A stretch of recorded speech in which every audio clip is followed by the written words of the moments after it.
அனைவருக்கும் வணக்கம். இன்றைக்கி நம்ம மகாபாரதத்தில் ஒவ்வொரு கதையாக பார்த்துட்டு வர்றோம், ஒவ்வொரு தலைப்பாக பார்த்துட்டு வர்றோம். அதில் இன்றைக்கி நம்ம என்ன பார்க்க போகிறோம் அப்படின்னா, ஒரு மனிதன் என்ன செஞ்சால் அசுவமேத யாகத்துக்கு சமமான பலன் அவனுக்கு கிடைக்கும் அப்படின்னு நம்ம பார்க்க போகிறோம். ஃபஸ்ட்டு அசுவமேத யாகம் அப்படின்னா என்னன்னு நம்ம ஃபஸ்ட்டு தெரிஞ்சுக்குவோம்.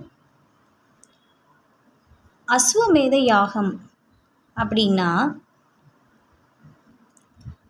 பண்டைய வேத காலத்திலிருந்தே அரசர்கள் தங்களோட ஏகாதிபத்திய இறையாண்மையையும் அதிகாரத்தையும் நிலைநாட்டுவதற்கு நடத்திய ஒரு வேள்வின்னா அது ஒரு யாகம். இது என்ன பண்ணுவாங்கன்னா, ஒரு குறிப்பிட்ட வம்சாவளியை சேர்ந்த மன்னரால் நடத்தப்பட்டு நாட்டோட எல்லையை விரிவுபடுத்துவதையும் வெற்றியை பறைசாற்றுவதையும் நோக்கமாக கொண்டது. என்ன பண்ணுவாங்க அப்படின்னா, ஒரு குதிரையை இதோட இந்த அஸ்வமேத யாகத்தோட முக்கிய அம்சம் என்னன்னு பார்ப்போம். ஒரு குதிரையை தேர்வு செய்வாங்களாம். தேர்ந்தெடுக்கப்பட்ட ஒரு சிறந்த ஆண் குதிரையோட நெற்றியில் வெற்றியின் அடையாளமான சான்றுகள் கட்டப்பட்டு அது நாடு ஃபுல்லாக சுற்றி வர விடப்படுமா. படை பாதுகாப்பு. அந்த குதிரையை பின்பற்றி இளவரசரோ அல்லது தளபதியோ இல்லை பெரிய படையோடு சென்று குதிரை செல்கிற பாதையில் உள்ள அரசுகளெல்லாம் தன் வசப்படுத்துவாங்களாம். யாகம். ஒரு வருட பயணத்துக்கு பிறகு குதிரை வெற்றிகரமாக எங்கேருந்து புறப்பட்டுச்சோ அங்கேயே திரும்பினதும் வேத மந்திரங்களோட மன்னரால் அஸ்வமேத யாகம் நடத்தப்படுமா. அசுவம்னா குதிரை.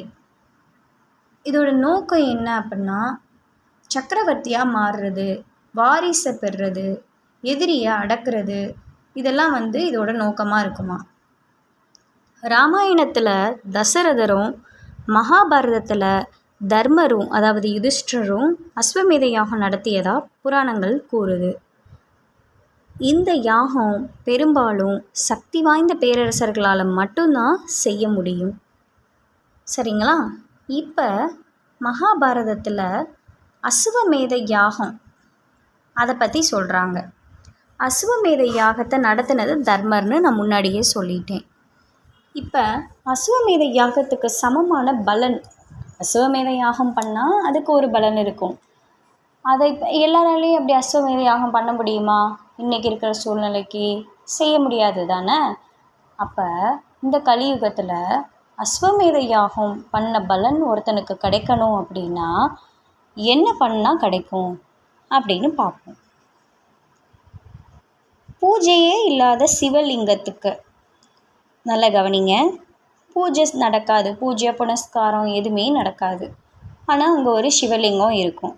அந்த சிவலிங்கத்துக்கு அல்லது யாருமே சரியாக பராமரிக்காத ஒரு கோவிலுக்கு நித்திய பூஜைனா தினந்தோறும் எல்லா வேலையும் எல்லா காலமும் அப்படி நித்திய பூஜையை செய்கிறாங்க இல்லையா, அப்படி உண்டாக்குறவனுக்கு இந்த அஸ்வமேத யாகம் பண்ண பலன் கிடைக்குமா.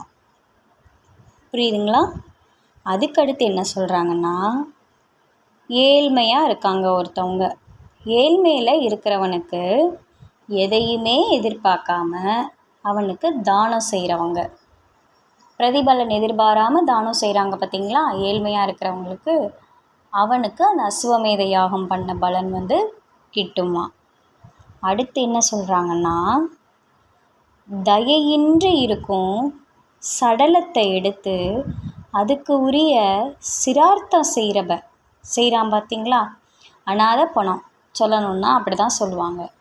யாருமே அந்த சடலத்தை யாருமே அதை நல்லடக்கம் பண்ணுறதுக்கு இல்லை அப்படின்ற பட்சத்தில் அந்த அந்த ஒரு பிணத்தை, அந்த சடலத்தை எடுத்து கொண்டு போய் முறையாக அடக்கம் பண்ணி அதுக்கு இறுதி மரியாதை செலுத்துகிறான் பார்த்தீங்களா, அதுக்குரிய சிரார்த்தம் செய்கிறான் பார்த்தீங்களா, உபகாரம் செய்கிறான் இல்லையா, அவனுக்கு அந்த அசுவமேத யாகம் பண்ண பலன் கிடைக்குமா. இந்த மூணில் ஏதேனும் ஒன்றை செஞ்சாலுமே அவனுக்கு அசுவமேத யாகம் செஞ்ச பலன் கிடைக்கும்னு நீதி சாஸ்திரம் சொல்லுது. இதையே தான் மகாபாரதமும் சொல்லுது. பிறப்பால் யாவரும் சமந்தான், பிறப்புக்கும் எல்லா உயிருக்கும் அப்படின்னு திருவள்ளுவர் சொல்லியிருக்காரு. தர்மமுடைய செயல்களை செய்வதாலும் நல்ல குணங்களை வளர்த்து கொள்றதாலும் தான் ஒருவன் மேன்மையான நிலைக்கு வர முடியும், உயரவும் முடியும். இதை தான் மகாபாரதம் அப்படின்றதும் கீதை, பகவத்கீதை அப்படின்றதும் மனுஷனுக்கு போதிக்கிறது என்ன அப்படின்னா தர்மம், தானம். இதை தான் சொல்லுது.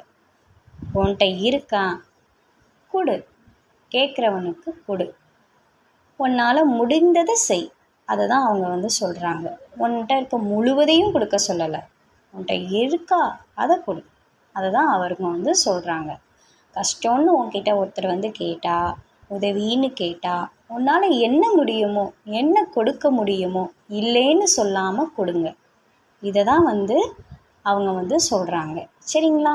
இந்த கதை பிடிச்சிருந்துச்சுன்னா லைக் பண்ணுங்கள், ஷேர் பண்ணுங்கள், மறக்காமல் சப்ஸ்கிரைப் பண்ணிடுங்க. நன்றி.